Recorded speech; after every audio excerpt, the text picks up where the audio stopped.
Maybe, just maybe, they're going to keep the pink ice at Huntington the rest of the season as we welcome in Matt MELZAK with the voice of the City Walleye. And Matt, with that pink ice this weekend, 3 wins, 3 impressive victories. You know what? It was a great weekend, Mark, and you're right. Maybe, oh boy, we should probably make a call quickly to the Huntington Center. Matter of fact, they probably already have it out. They got Paw Patrol in there this week, so you know, they've probably already got it ripped out of there. They already got the ice covered. Huntington Center crew's so good at that stuff. But yeah, I mean, a perfect 3-0 on the pink ice this year. Love it.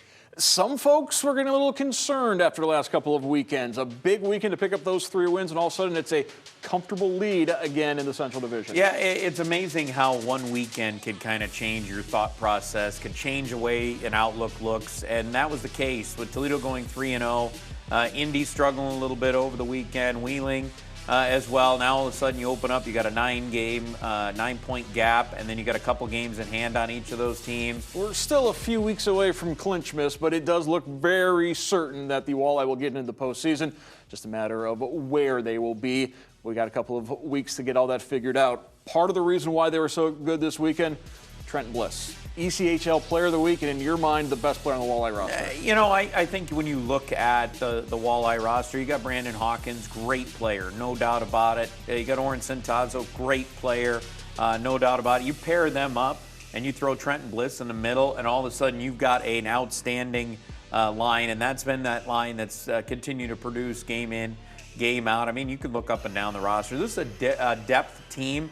But when you watch Trenton Bliss play, he does so many good things. I mean, you look back to the Friday night game, there were 2 of the goals he was clearly 100% responsible for because Fort Wayne just couldn't take the puck away from him.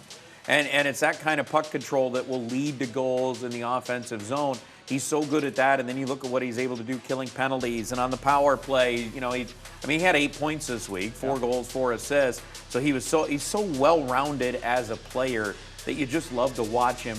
And his compete level and what he's able to do out on the ice, he's an enjoyable player to keep an eye on. And Hawkins has kept his point streak going. He's now at 11 straight games with at least 1 point for Hawkins.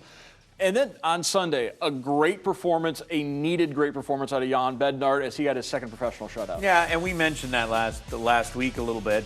You know, Jan struggled in that game, you know, on Saturday night against Maine. And when you go back and you look at you know, his last 6 games prior, 0-4-2, had a couple of tough starts there where, you know, he's a better goaltender than that. And it showcased itself on Sunday against Iowa. He was great from the word go because, remember, Toledo wasn't great to start the game.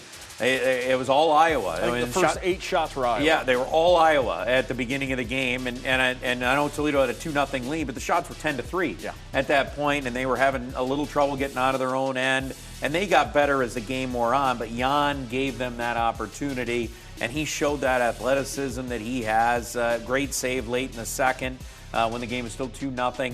So, you know, he earned that performance, earned that shutout, his 2nd of the year, and a much-needed start for him. And you were happy to see it because he's such a great kid. He works really hard, and you want to see him succeed, and it was awesome to see him have that. And one other thing to keep an eye on this week, Friday is the NHL trade deadline. There will be ripples in the hockey pond that will eventually hit the Walleye. Just a matter of time to see how big those ripples are and exactly how that's going to affect Toledo. Yep, and then you go to the AHL trade deadline. Then you go to the ECHL trade deadline. So, yes, it's going to be very interesting, and it all starts Friday. All right, thank you very much, Matt MELZAK. Of course, you can catch him Friday and Saturday right here on BCSN for those home Walleye games. Thanks, Matt. I appreciate it, Mark.